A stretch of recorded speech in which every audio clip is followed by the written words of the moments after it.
नमस्कार दोस्तों, स्वागत है आप सभी को आप लोगों का अपना YouTube channel CE study point यानी crack exam study point YouTube channel. तो दोस्तों, आप सभी कैसे हैं? आई होप कि आप सभी अच्छे होंगे और आप लोगों की पढ़ाई भी अच्छे से चल रही होगी। तो आज के क्लास में हम लोग तारा से संबंधित जानकारी और उससे संबंधित जो प्रश्न एग्जाम में पूछे जाते हैं उन सभी को आज के क्लास के वीडियो में देखने वाले हैं, पढ़ने वाले हैं। तो आप शुरू से लेकर अंत तक वीडियो को जरूर देखिएगा और आपको बहुत सारी जानकारी मिलने वाली है तारों से संबंधित। तो चलिए शुरू करते हैं आज का सेशन, आज के क्लास को, और देखते हैं आज के क्लास में क्या है कुछ खास। बात करें अगर तारे का, तो तारा क्या है? तो तारे जो है सो विशाल गोलाकार आकाशीय पिंड है। तारे क्या है दोस्तों? विशाल गोलाकार आकाशीय पिंड है जिनसे अत्यधिक मात्रा में प्रकाश और उष्मा निकलती है। किनसे? तारों से। क्या निकलती है दोस्तों? अत्यधिक मात्रा में प्रकाश और उष्मा निकलती है। किनसे? ताराकार आकाशीय पिंड है जिनसे अत्यधिक मात्रा में प्रकाश और उष्मा निकलती है। तो चलिए आगे बढ़ते हैं और देखते हैं नेक्स्ट पॉइंट को। 2 नंबर में तारों का निर्माण कैसे होता है? जी हाँ, तारों का जो निर्माण होता है ये कैसे होता है? तो तारों का निर्माण कैसे होता है, चलिए देखते हैं। यह गोलाकार जैसे जैसे अधिक से अधिक घना होता जाता है वैसे वैसे इसका भीतरी दाब तथा तापमान लगातार बढ़ते जाते हैं। क्या समझे? यह गोला जैसे जैसे अधिक से अधिक घना होता जाता है वैसे वैसे इसका जो भीतरी दाब तथा तापमान लगातार क्या होते हैं? बढ़ते जाते हैं। और आखिरी में दाब तथा तापमान इतने अधिक हो जाते हैं कि इसके कारण हाइड्रोजन गैस हीलियम में बदलने लगते हैं। किसके कारण?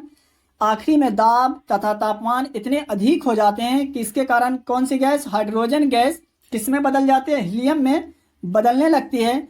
इस क्रिया के फलस्वरूप ऊर्जा उत्पन्न होने लगती है। क्या ऊर्जा उत्पन्न होने लगते हैं? इसके फलस्वरूप ऊर्जा उत्पन्न होने लगती है। इस प्रकार यह एक गोला एक तारा बन जाता है। तो क्या समझे?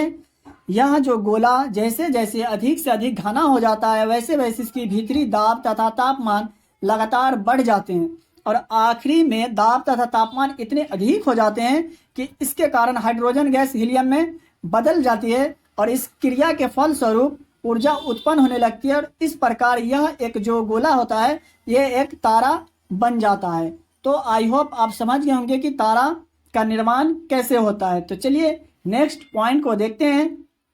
उससे पहले साथियों, अगर आप हमारे चैनल पे पहली बार आए हैं, पहली बार विजिट कर रहे हैं, तो आप हमारे चैनल को सब्सक्राइब करके बेल आइकन को प्रेस कर दीजिएगा, क्योंकि यहाँ आपको टॉपिक वाइज स्टडी कराई जाती है विभिन्न प्रतियोगी परीक्षा के लिए।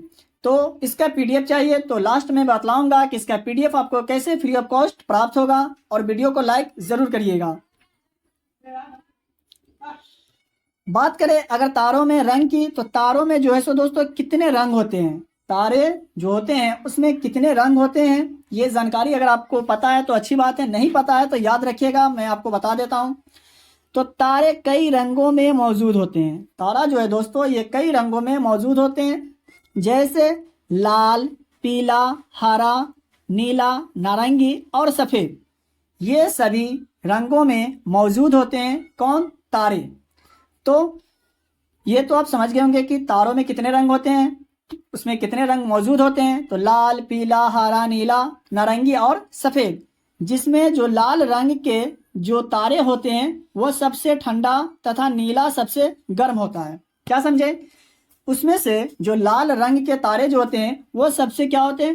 ठंडा होता है, और नीला जो होता है वो सबसे गर्म होता है। तो आई होप आप समझ गए होंगे कि तारों में कितने रंग मौजूद होते हैं, और उसमें से जो लाल रंग के तारे होते हैं वो क्या होते हैं? तो वो सबसे ठंडा होते हैं, तथा नीला रंग के जो होते हैं वो सबसे गर्म होते हैं।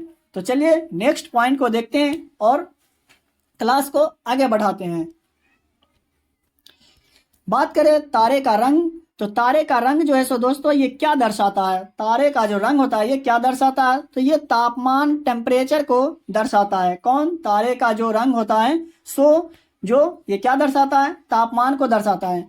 5 नंबर में तारों के विशाल समूह को क्या कहते हैं? जी हाँ साथियों, अगर आपसे एग्जाम में प्रश्न पूछा जा सकता है अगर कि तारों के जो विशाल समूह होते हैं उसको क्या कहते हैं, तो क्या बोलते हैं, उसको आकाश गंगा बोलते हैं दोस्तों। किसको? तारे के विशाल समूह को। यह प्रश्न आपसे ऐसे भी पूछा जा सकता है कि आकाश गंगा किसे कहते हैं, तो तारे के विशाल समूह को क्या बोलते हैं, आकाश गंगा कहते हैं। तो आई होप आप समझ गए होंगे। तो चलिए नेक्स्ट पॉइंट को देखते हैं, नेक्स्ट प्रश्न को। 6 नंबर में आकाश गंगा में कितने तारे होते हैं? अभी तो पढ़े आकाश गंगा के बारे में कि तारों के विशाल समूह को क्या कहते हैं, तो आकाश गंगा। अब यहाँ प्रश्न है आकाश गंगा में कितने तारे होते हैं, तो इसका सही उत्तर होगा लगभग जो है 100 अरब जो है आकाश गंगा में तारे होते हैं। कितने अरब? लगभग 100 अरब आकाश गंगा में तारे होते हैं। तो आई होप आप समझ गए होंगे। तो 7 नंबर में क्या है, चलिए उसको भी पढ़ते हैं और देखते हैं और समझते हैं। एक आकाश गंगा का कितने प्रतिशत भाग तारों से बना होता है? एक आकाश गंगा का कितने प्रतिशत भाग जो होता है वो तारों से बना होता है? यानी एक आकाश गंगा का कितने प्रतिशत भाग तारों से बना होता है, तो इसका सही उत्तर होगा 98% भाग जो है एक आकाश गंगा का तारों से बना होता है। कितना प्रतिशत? 98 यानी 98%। तो चलिए इससे रिलेटेड आगे बढ़ते हैं और देखते हैं नेक्स्ट प्रश्न को। तारे आकार में छोटे दिखाई क्यों देते हैं? जब हम लोग पृथ्वी से तारा को देखते हैं तो हमको छोटा क्यों दिखाई देता है, तो क्या है इसका सही उत्तर? चलिए पढ़ते हैं। यह पृथ्वी से बहुत दूर होने के कारण आकार में छोटे दिखाई देते हैं। क्या समझे आपने दोस्तों? तारे जो है पृथ्वी से दिखने पर छोटे दिखाई देते हैं। क्यों? क्योंकि ये पृथ्वी से बहुत दूर होने के कारण आकार में छोटे दिखाई देते हैं। तो आई होप आप समझ गए होंगे। 9 नंबर में है तारे दिन में दिखाई क्यों नहीं देते हैं? जी हाँ साथियों, तारे जो है ये दिन में दिखाई क्यों नहीं देते हैं, तो इसका सही उत्तर हो जाएगा सूर्य की अधिक प्रकाश के कारण। सूर्य में दोस्तों इतना ज़्यादा प्रकाश होता है जिसकी वजह से तारे जो है हम लोगों को दिन में दिखाई नहीं देते हैं। तो आई होप आप समझ गए होंगे कि तारे जो है दिन में क्यों नहीं दिखाई देते हैं, तो सूर्य की अधिक प्रकाश के कारण जो है सो तारे दिन में दिखाई नहीं देते हैं। बात करें अगर सूर्य का, तो सूर्य क्या है, तो इसका सही उत्तर क्या होगा? सूर्य एक तारा है। सूर्य क्या है? एक तारा है।